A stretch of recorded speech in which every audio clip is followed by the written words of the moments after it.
Meron rin nag-text sa akin, hinahamon ako, sana hindi manahimik. Please put on screen, sana hindi manahimik si Senadora.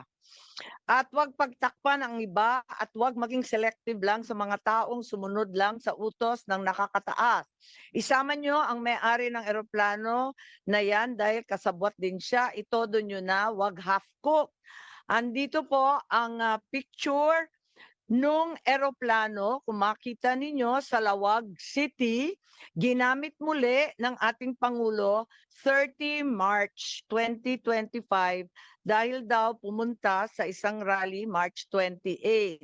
Andito po yung record, kaya alamin natin sana sa kaap ano nga ito. Hindi ito ang kauna-unahang pagkakataon na ginamit ng Pangulo Bongbong itong eroplanong to at hinihiram nga ito ng iba't iba.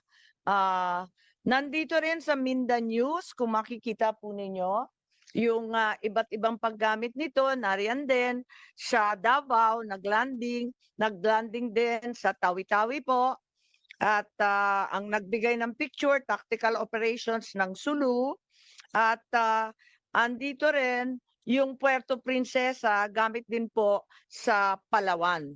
So madalas gamitin ang eroplanong ito ng ating Pangulo at pinagtataka namin dahil napaka-stricto ng security para sa Pangulo, hindi po ba?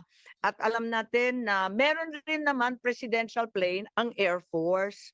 Kaya't eto nga, nagiging himala kung bakit iba yung ginagamit at bakit nagamit ulit pagkatapos dinala si Presidente Duterte, ginamit ulit papunta sa amin sa Lawag. Yes, Senator Bato, please.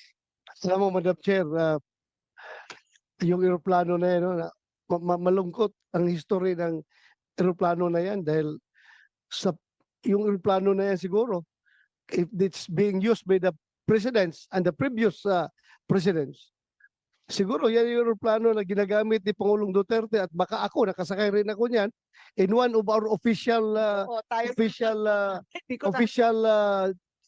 duties, no, when we flew with the president, baka nakasakay tayo diyan at yan ang ginagamit na eroplano sa pag-perform ng kanyang official duties as President of the Philippines, at yan din ang eroplano na naghatid sa kanya sa kanyang huling hantungan ng ICC. Masyado ka namang sumusuko na. Wag mo na tayo sumuko, baka naman iuwi pa siya. Baka sana yung eroplano na rin yan ang magsundo sa kanya kapag siya ay binigyan ng pinag-bail ng ICC. Sana masundo rin siya ng eroplano na yan, Madam Chair.